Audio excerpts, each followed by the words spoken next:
오늘 우리에게 주시는 하나님의 은혜의 말씀은 요한복음 9장 1절에서 5절의 말씀입니다. 제가 가진 신약성경 161면입니다. 온라인과 방송으로 각 처소에서 예배드리시는 성도들께서도 요한복음 9장 1절에서 5절의 말씀을 직접 찾으셔서 함께 읽겠습니다. 예수께서 길을 가실 때에 날때부터 맹인된 사람을 보신지라. 제자들이 물어 이르되 랍비여, 이 사람이 맹인으로 난 것이 누구의 죄로 인함이니까? 자기니까 그의 부모니까? 예수께서 대답하시되 이 사람이나 그 부모의 죄로 인한 것이 아니라 그에게서 하나님이 하시는 일을 나타내고자 하심이라. 때가 아직 낮음에 나를 보내신 이의 일을 우리가 하여야 하리라. 밤이 오리니 그때는 아무도 일할 수 없느니라. 내가 세상에 있는 동안에는 세상의 빛이로다. 아멘. 한번 따라해 보겠습니다. 사람의 관점인가? 주님의 관점인가? 하나님의 은혜와 교회의 중보 기도로 유럽 총회 부활절 연합 금식 성회를 잘 인도하고 돌아왔습니다. 여러분들도 경험하듯이 힘들고 어려운 일일수록 그 피드백이 더 확실하게 남는 것처럼 이번 성회가 더욱 그런 것 같습니다. 사실 11시간의 비행과 3시간이 넘는 자동차 이동, 9시간의 시차와 도착한 저녁부터 시작해서 매일 하루 4번씩 예배를 인도하기에는 모든 스케줄이 정말 벅찼지만, 그러나 약한 만큼 하나님이 더 강하게 역사해 주셔서 46회가 이어지는 동안에 연합금식 성회 중에서 가장 많은 인원이 참석하여서 뜨겁게 기도하는 정말로 은혜가 충만한 성회가 되었습니다. 그러면서 제가 정말 가슴 깊이 깨닫게 된 한 가지가 있습니다. 저의 관점이 세상 소식과 정보들로 인해서 나도 모르는 사이에 상당히 부정적이 되어 버렸었다라는 것을 다시 생각하게 되었습니다. 유럽의 교회들은 다 문을 닫거나 노령화가 되어서 기독교는 쇠락해가는 반면에 이슬람은 이민자들과 자녀 출산에 의해서 강력하게 일어나고 있다고 하는 상황 정황만으로 그런 가운데서도 강력하게 역사하고 계시는 하나님을 깊이 생각하지 못하고 있었음을 깨달을 수가 있었습니다. 그래서인지 성회를 인도하는 내내 정말 회개하는 마음, 더 하나님께 집중하는 마음으로 문제보다 크신 하나님, 대적보다 크신 하나님을 더 많이 깊이 체험할 수가 있었던 것 같습니다. 자, 오늘 본문에 나오는 제자들의 모습이 마치 제 모습과 같다라는 생각을 했었습니다. 제자들은 지금 예수님과 함께 길을 가다가 날때부터 맹인이 된 사람을 보게 됩니다. 그 상황을 만나니까 제자들은 그 사람이 맹인된 것은 자기의 죄 때문입니까? 부모의 죄 때문입니까? 라고 하는 관점으로 보았는데 비해서 예수님의 대답은 전혀 다른 관점으로 말씀하시는 것입니다. 동일한 사람, 동일한 사건에 대해서 예수님과 제자들이 서로 다른 관점을 가지고 있다라는 사실을 오늘 성경은 우리에게 보여주고 있습니다. 관점, 퍼스펙티브라는 이 말의 국어 사전적인 뜻은 사물이나 현상을 관찰할 때 그 사람이 보고 생각하는 태도나 방향 또는 처지라고 되어 있습니다. 그러니까 오늘 2부 예배를 드리는 모든 분들은 다 나름대로 자기의 관점을 가지고 있는 사람들이고 또 그 관점은 바뀌어질 수도 있다라는 것이겠죠. 한국의 어느 집사님이 주일 예배 때 범사에 감사하라 라는 설교 말씀을 듣고 큰 은혜를 받습니다. 그리고 결단을 합니다. 나도 한번 범사에 감사하며 살아보리라. 자, 이제 다음 월요일 날 아침이 되어서 조금 복잡한 출근 시간을 피해서 지하철을 타고 이제 사업장을 향해 가는데 몸이 불편한 장애인이 타니까 한 젊은 분이 자기가 앉은 자리를 양보하려고 벌떡 일어났습니다. 그래서 이분이 서서 그것을 바라보며 참 감사한 일이다라고 생각하는데 그 순간에 그 자리 옆에 서 있던 한국의 용감한 아줌마가 잠깐만 하면서 자기의 손가방을 그 빈자리에 던집니다. 그리고 동작이 불편하여 느릴 수밖에 없는 장애인을 앞질러 그 자리에 정말 얌체같이 앉는 것이었습니다. 그 광경을 본 집사님 또 주변의 많은 사람들이 다 불쾌해졌습니다. 그런데 이 집사님 마음속에서 범사에 감사하기로 결단했던 그것이 생각이 나면서 야, 이런 상황에서도 감사할 수 있을까라는 의문이 들더랍니다. 그리고 잠시 묵상하는데 갑자기 자신의 의심이 감사로 바뀌면서 자기도 모르게 이런 외침이 터져 나옵니다. 하나님 감사합니다. 이 여자가 제 아내가 아닌 것이 감사합니다. 그 소리를 들었던 주변의 사람들은 다 웃었고 집사님은 그렇게 달리 볼 수 있는 관점을 가진 자기 자신을 깨달으면서 하루 종일 눈물나게 감사한 날을 보냈다라고 합니다. 여러분, 관점이 바뀌면 해석이 바뀌고 그러면 삶도 달라진다는 것이죠. 자, 오늘 저는 사람의 관점인가 주님의 관점인가 라는 제목으로 하나님께서 이 마지막 시대를 살아가고 있는 저와 여러분에게 주시는 두 가지의 은혜를 함께 나누고자 합니다. 첫 번째, 사람의 관점은 과거 지향적이지만 주님의 관점은 미래 지향적이다 라는 것을 아셔야 됩니다. 다시 한번, 사람의 관점은 어떻다고요? 과거 지향적. 주님의 관점은 미래 지향적이다 라는 것을 아셔야 돼요.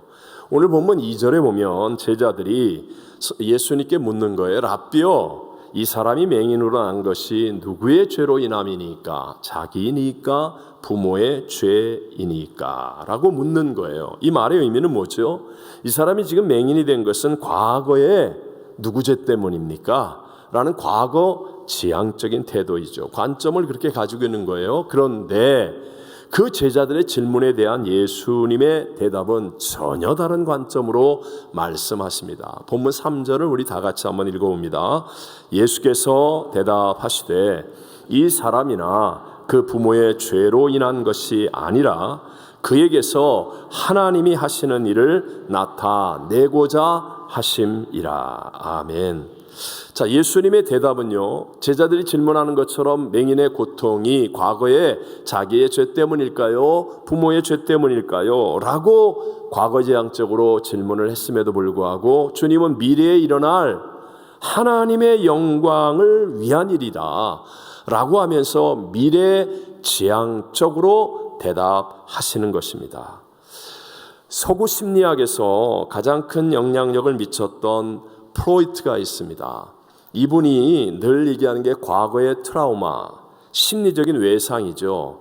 그 과거의 트라우마가 현재의 나를 지배한다라고 보는 원인론의 심리학을 얘기했습니다. 그래서 이것이 지대한 인간적인 이성의 이해를 가져와서 정말 큰 영향을 미쳤는데, 오늘 우리가 잘못하고 마음이 괴롭고 행복하지 못한 모든 것들을 자꾸 과거의 원인을 찾는 거예요.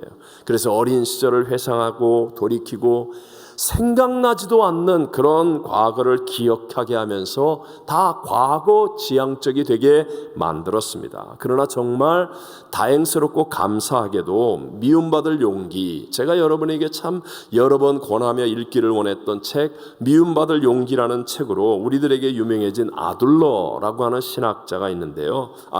심리학자가 있는데, 이분은 정반대로 각자가 설정한 목적에 따른다. 지금 나의 어떤 모습은 바로 그 목적에 따른다라고 하는 목적론을 주장합니다. 그래서 앞을 바라보게 하는 믿음과 같이 우리로 하여금 미래지향적인 태도, 관점을 갖게 해주는데 도움을 주었습니다. 여러분, 우리 한국 사람들, 동양인들에게 오랫동안 영향을 미친 불교 문화 속에서 우리들은요, 잘못된 윤회 사상이 알게 모르게 우리들의 삶에 젖어 있습니다. 그래서 우리 옛날 어르신들은 뭔가 불길한 일, 나쁜 일이 생기면, 아니면 자녀가 뭐가 잘못하면 그냥 무심결에 입에서 나오는 말이 전생에 내가 무슨 죄를 많이 지어서, 뭐 이런 식의 이야기들을 참 많이 합니다. 즉 과거 지향적인 삶의 결정체라고도 말할 수 있습니다. 이런 비슷한 사상이 기독교 안에도 들어와서 어떤 사람이 잘못하거나 어려운 일을 만나면 저 사람이 과거에 무슨 잘못을 저질러서 이런 일이 일어날까 하는 기독교 율법주의가 생겨나기도 합니다. 모든 원인을 과거에서 찾기 때문에 지금 역사하고 계신 하나님의 은혜와 하나님의 능력이 설 자리가 없게 만드는 지극히 잘못된 관점이라는 것이죠. 물론 여러분, 인과응보라는 말 있습니다. 과거에 내가 심은 대로 거두는 것은 있습니다. 그러나 이것은 하나님의 많은 역사의 원칙 가운데 한 가지일 뿐이지 모든 일을 다 과거로부터 원인을 찾으려고 해서는 안 된다는 것이죠. 대표적으로 우리 잘 아는 누가복음 18장에 나오는 부자 관원 청년의 이야기가 있잖아요. 이 청년이 예수님께 나왔습니다. 그리고 나서 말합니다. 나는 어려서부터 율법을 다 지켰나이다 하면서 자기가 지금 부자여 관원이며 젊은 나이에도 이렇게 성공한 것은 마치 과거의 공덕 때문이라는 그런 사상을 가지고 자신의 과거를 통해서 현재를 조명하며 말을 합니다. 이렇게 그가 과거 지향적이니까 지금 현재 주님 앞에 서 있는데 현재 주님의 은혜 안에 거할 수가 없는 것이고 그의 미래에 일어날 하나님의 진짜 더 좋은 구원의 역사를 체험하지 못하고 그리고 근심하며 돌아가는 어리석은 사람이 되어버리는 거예요. 여러분, 이런 과거 중심적인 관점을 가지고 살아가면 뭔가 좀 일이 잘 되면 내가 과거에 이런 일을 했기 때문이야, 어떤 공로, 공덕 이런 것에 빠져서 교만해지기가 쉽고, 또 이루어지지 못하면 변화되지 못할 자기의 과거의 어떤 잘못 때문이라고 생각하여서 운명의 울타리 안에 딱 가둬져서 쉽게 절망하거나 포기하는 어리석은 인생이 될 수밖에 없는 것이죠. 여러분 다 아시겠지만 저와 여러분 모든 인간의 공통점은 죄인이라는 것 아닙니까? 우리가 죄를 지어서 죄인이 아니라 우리는 이미 모친의 죄 중에서 잉태하고 죄악 중에 출생하여 죄를 지을 수밖에 없는 죄인으로 태어났기 때문에 죄 없는 사람이 없습니다. 여러분 어렸을 때 거짓말 안 한 사람이 어디 있습니까? 엄마 아빠 안 볼 때 동생 안 때린 사람이 어디 있습니까? 남의 것 한번 빼앗아 보지 않은 사람이 어디 있습니까? 법을 안 지키고 내 고집 내 뜻대로 막 울며 불며 했던 일 없는 사람이 어디 있습니까? 그래서 로마서 3장 10절과 21절 유명한 말씀이죠. 의인은 없나니 하나도 없으며 모든 사람이 죄를 범하였으며 하나님의 영광이 이를 자가 있다 없다? 없다. 그러니까 지금 세상의 정사와 권세를 잡고 있는 원수 마귀는 우리를 올무잡기 위해서 언제나 우리의 과거를 통해서 나의 현재를 조명하는 거예요. 너 옛날에 이런 사람이었잖아. 너 옛날에 이런 잘못했잖아. 너 어저께 그렇게 술 먹고 뭐 오늘 은혜 받을 자고 아멘 하고 있냐? 이러면서 우리의 생각과 마음속에 계속해서 역사하는 거예요. 너 옛날에 이렇게 핍박했는데, 너 옛날에 이런 잘못했는데, 너 옛날에 이렇게 넘어졌는데, 너 옛날에 이렇게 죄지었는데, 이러면서 우리의 현재를 조명하여 우리를 꼼짝달싹 못하게 올가매며 도둑질하고 죽이고 멸망시키려는 것이죠. 오래전에 영국의 한 청년이 유명한 인사들을 상대로 어처구니 없는 장난을 쳤습니다. 이게 실제 이야기예요. 그런데 어떤 장난을 쳤느냐? 이 영국 청년이 영국 당시의 유명한 인사들에게 전보를 친 거예요. 당시는 인터넷이나 전화가 핸드폰이 없는 시대니까 전보를 쳤습니다. 짧은 내용의 전보를 쳤다고 합니다. 그 내용이 바로 모든 것이 들통났다 도망쳐라. 이렇게 유명한 인사들에게 전보를 쫙 쳤어요. 장난으로. 그랬더니 그 다음 날 전보를 받은 대부분의 유명 명사들이 영문도 모른 채 다 놀라서 도망을 쳤다는 거 아닙니까? 네. 자, 누구든지 세워놓고 내 죄를 네가 알렸다 그러면 안 걸릴 사람이 있어요, 없어요? 아무도 없다는 거예요. 그래서 우리로 하여금 꼼짝달싹 못하도록 묶어버리는 거예요. 그러나 여러분 명심하십시오. 우리 하나님은 과거를 통해 나의 현재를 조명하는 분이 아니라 내가 바라보고 있는 미래를 통해 나의 현재를 조명해 주시는 분임을 믿으시기 바랍니다. 그래서 내 안에 아직 현실적으로는 일어나지 않았음에도 불구하고 내 안에 미래에 대한 바람, 꿈, 소원이 있으면 우리 하나님은 그것을 보시고 내게 역사하시면서 내 믿음대로 될지어다 라고 말씀하는 거예요. 우리에게 그토록 강조하는 믿음이 무엇입니까?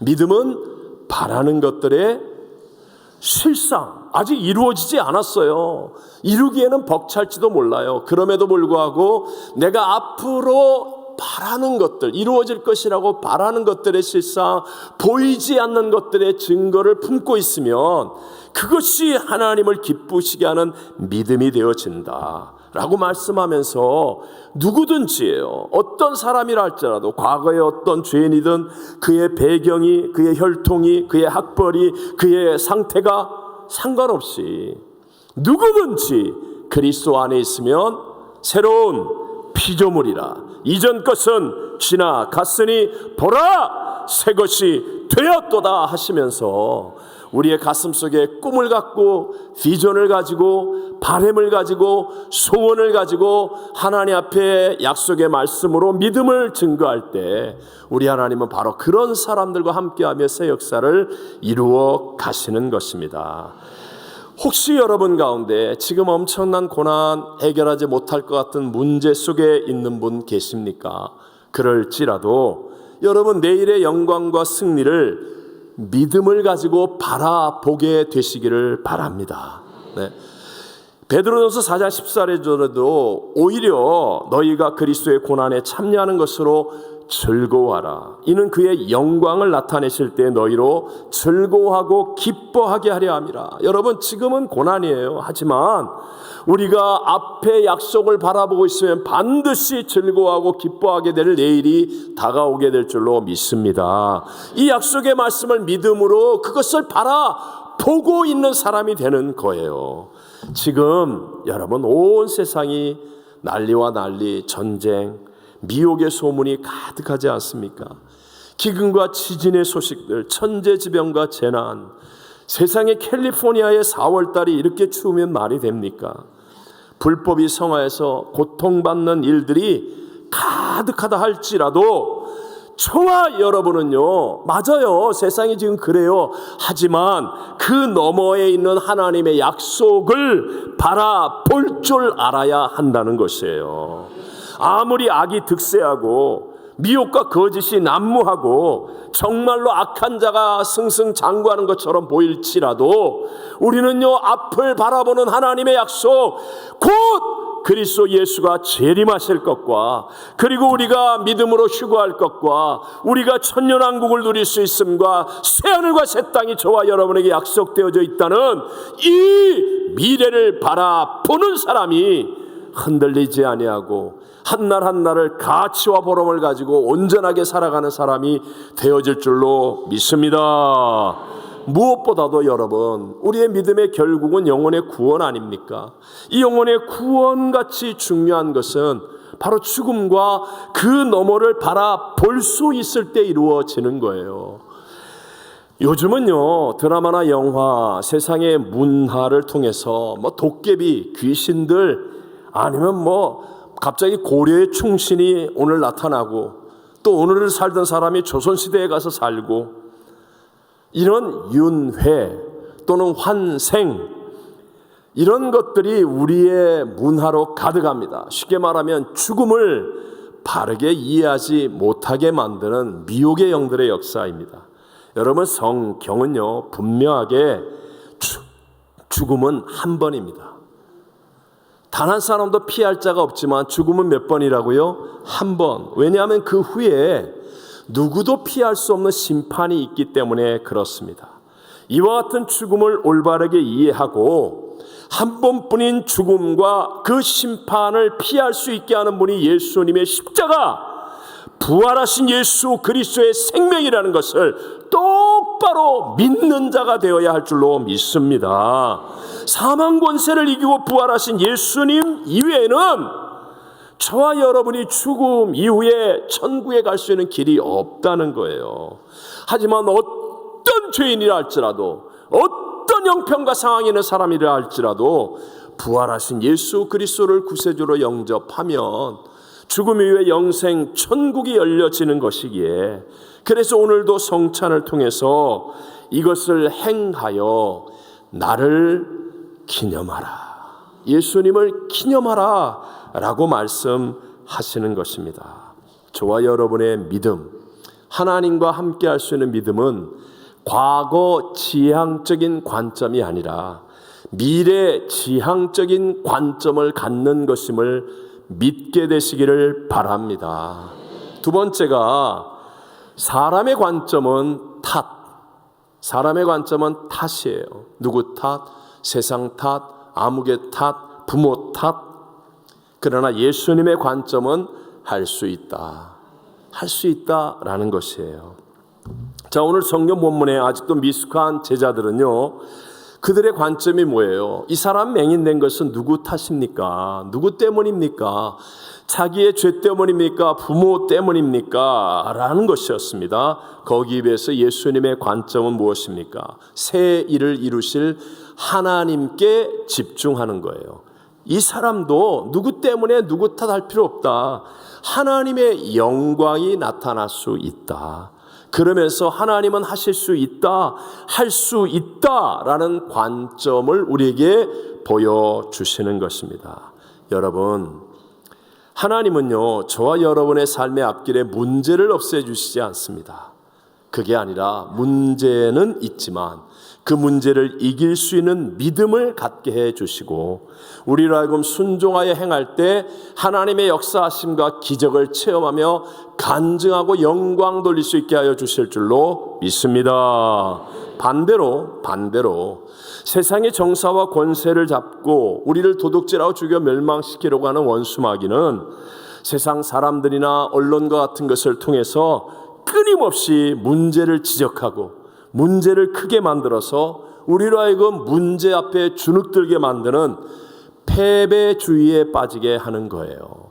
예를 들면 지난달에 우리 러시아 모스크바의 대형 공연장에서 테러가 일어났습니다. 137명이나 죽이는 이 테러.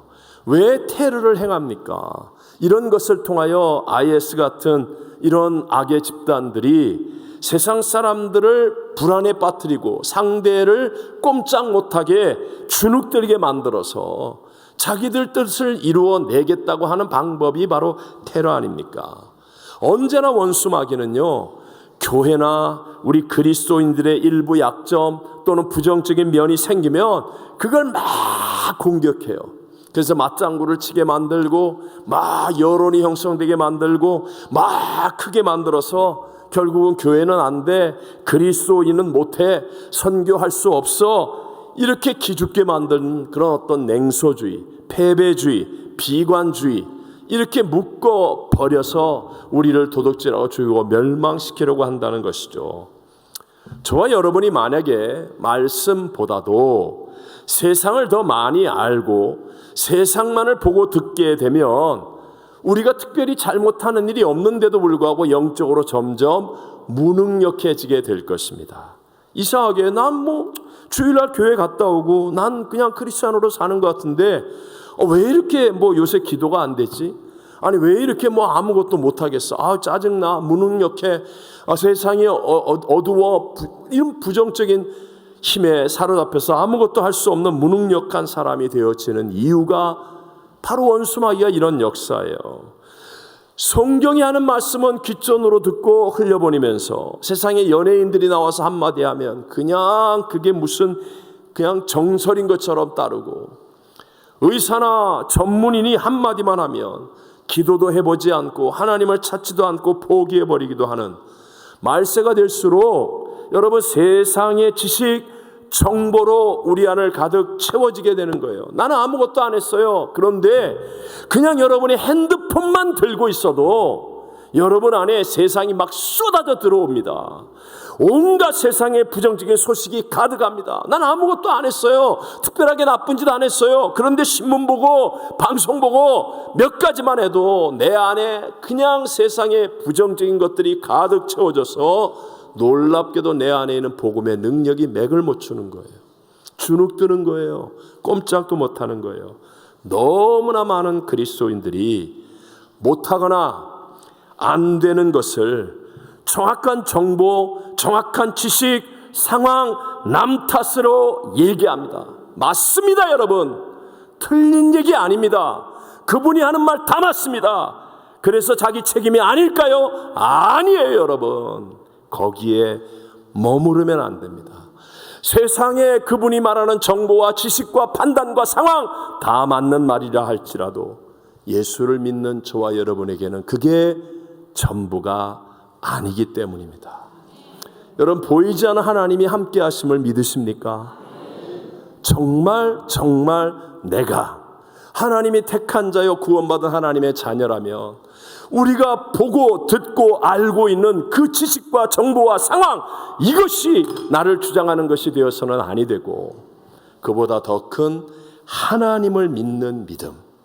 그래서 하나님이 함께 하시면 할 수 있습니다.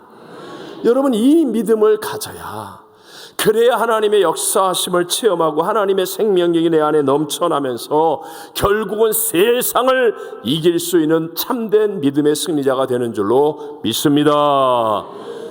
그런데 말세가 될수록 교회와 성도임에도 불구하고 복음을 잃어버려 갑니다. 교회에는 건물이 있고 사람들이 있고 정말 유수한 역사가 있고 프로그램도 일도 많은데 정작 복음이 없습니다. 혹시 저와 여러분, 우리는 복음을 믿는 믿음이 없이 그저 그냥 신앙생활을 하고 있다는 이것 때문에 우리의 삶의 생명력을 잃어버려가고 있지는 않습니까? 안 된다, 할 수 없다라는 이 생각에 우리는 패배하고 있지 않습니까? 혹시 그런 열심이 있다면 그것은 복음의 깊이 헌신함이 아니라 오히려 복음을 충분히 받아들이지 못한 몸부림에 불과합니다. 지나치게 그리스도인 다워서 하는 열심이 아니라 아직도 진짜 그리스도인이 되지 못했기 때문에 나오는 열심에 불과합니다. Not I, but Christ가 되지 못하고 나에게 마음을 빼앗기고 내가 알고 있는 세상에 우리의 삶이 점령을 당하고 나 하고 있으면 우리 안에는요 복음의 능력이 나타날 수 없다는 거예요. 여러분, 아무리 마지막 시대가 되어도 하나님이 역사하시는 부흥의 불을 지필 수 있는데 그것은 바로 성령님의 충만함으로 복음을 회복할 때 이루어지는 것임을 믿으시기 바랍니다. 오직 성령님의 충만함으로 예수 그리스도를 나의 구세주와 주인으로 믿는 이 복음의 하나님의 능력, 죽은 자도 살리고 없는 것도 있는 것처럼 부르시는 하나님의 능력이 있다는 것을 믿게 되시기를 바랍니다. 사도 바울이 얼마나 위대한 인생, 값지고 존귀한 인생을 삽니까? 그의 고백, 로마서 1장 16절을 다 같이 읽어옵니다. 내가 복음을 부끄러워하지 아니하노니 이 복음은 모든 믿는 자에게 구원을 주시는 하나님의 능력이 됨이라. 먼저는 유대인에게요 그리고 헬라인에게로다. 아멘. 아멘. 제가 언젠가 한번 말씀드렸죠. 이론 물리학자로 유명한 스티븐 호킹, 별세했습니다. 하지만 이분이 살아계실 때 고약한 무신론자였어요. 대단히 유명했기 때문에 또 이분의 이론으로 신앙의 창조론을 거부하는 듯한 이야기 때문에 많은 혼란을 준 것도 사실이지만 그러나 이분에게서 저는 큰 한 가지의 교훈을 얻었습니다. 그분의 몸은 정말 병든 몸이에요. 휠체어에 의지해서 제대로 움직일 수가 없는 병든 몸이었지만, 그럼에도 여러분, 그분이 세계적으로 존경을 받을 수 있는 그 유명세를 가질 수 있는 이유가 무엇이냐? 그분의 머리 때문이에요. 머리 때문에. 제가 그때 정말 큰 은혜를 받았습니다. 여러분, 구약 시대를 봐도요, 때로는 선지자가 썩고 성전이 타락하고 선민인 이스라엘들이 교만하여도, 그런데도 불구하고 하나님의 기적과 역사는 여전히 일어났다는 거예요. 가장 타락한 아합 왕과 이세벨이 다스리는 시대에도 엘리야 선자를 통하여 불의 응답이 임하고 3년 6개월 닫혔던 하늘문이 열려지고 비가 쏟아지는 놀라운 하나님의 역사는 나타났다는 것입니다. 여러분, 명심하셔야 됩니다. 세상이 어떻게 되고 때로는 성도와 주의 종이 타락하고 어쩌고저쩌고 해도, 여러분, 그럼에도 불구하고 하나님은 살아계신 분임을 믿으시기 바랍니다. 교회의 머리 되신 하나님은 살아계시고, 천지는 없어도 1.1에 변하지 않는 진리의 말씀은 그대로 있는 줄로 믿습니다. 그래서 유럽이 중세 시대에 타락했어요. 그럼에도 불구하고 하나님의 말씀은 썩지 않아서 마르틴 루터와 같은 믿음의 사람들을 통하여 이 말씀이 움직여짐으로 종교개혁을 이루어냈습니다. 지금도 성령님의 역사는요, 아무리 타락했다, 잘못했다, 넘어졌다, 어쩌다 저쩌다 해도 기도하는 사람들을 통하여 여전히 놀랍게 이루어지고 있음을 믿으시기 바랍니다. 오늘 본문 5절에도 내가 세상에 있는 동안에는 세상의 빛이라고 말씀하십니다. 예수 그리스도는 지금도 성령으로 우리 가운데 함께하고 계시기 때문에 어둠이 우리를 넘어뜨릴 수 없는 빛이 우리에게 함께하고 있는 줄로 믿습니다. 하나님은 문제보다 크십니다. 여러분 믿으셔야 합니다. 제가 이번에도 유럽 총회 이 부활절 금식 성회를 통해 얻은 성령님의 정말 너무나 뚜렷한 감동과 은혜, 하나님 주신 은혜가 바로 이것이었어요. 유럽의 상황이 아무리 어렵고 기독교가 아무리 쇠락해도 여러분, 하나님의 역사는 여전히 일어나고 있더라는 것입니다. 기도하는 사람들을 통하여 하나님의 부흥의 불꽃이 꺼지지 않고 하나님의 살아 역사하심이 나타나더라는 것입니다. 혹시 오늘 예배드리는 여러분들에게 어떤 문제, 어떤 절망, 어떤 어려움이 있는지 모릅니다. 하지만 여러분, 오늘 성찬을 통해서 주님을 만날 수 있다면 여러분의 관점이 할 수 있다는 관점으로 바뀌어질 줄로 믿습니다. 우리가 어떤 육신의 질병 가운데 있다 할지라도 여러분, 우리가 정말 주님이 나의 구세주임이 믿어지고 이 성찬을 통해 주님과 함께 한다면 우리에게도 치료의 빛이 비춰지게 될 줄로 믿습니다. 가정과 직장, 사업, 우리의 인민 생활에 아무리 해결할 수 없을 것 같은 문제와 어려움이 있다 할지라도 그보다 크신 주님은 하실 수 있습니다라는 이 믿음을 가지고 있으면 우리의 관점이 변화됩니다. 주님은 하실 수 있다라는 이 관점으로 변화되면, 그러면 우리의 삶의 해석이 달라지고 우리의 삶의 운명 속에 하나님의 놀라운 역사하심을 체험하게 될 줄로 믿습니다. 관점이 바뀌어야 저와 여러분의 미래가 바뀔 수 있습니다. 제자들처럼 과거 지향적이거나 아니면 누구 때문입니까? 남의 탓, 세상 탓 하는 그런 관점이 아니라 예수님처럼 미래의 약속을 주신 역사의 주관자 예수님처럼 미래의 지향적인 관점을 가져야 합니다. 문제가 아니라 언제나 문제보다 크신 하나님께 집중하여서 이 어려움, 이 문제 속에서도 하나님의 영광을 나타낼 수 있다라는 이 확고한 믿음으로 할 수 있다는 관점을 갖게 된다면, 이 맹인이 눈을 뜨고 큰 영광을 나타낸 것처럼 저와 여러분도 정말 하나님의 영광을 나타낼 놀라운 하나님의 역사하심을 체험하여 승리하게 될 줄로 믿습니다.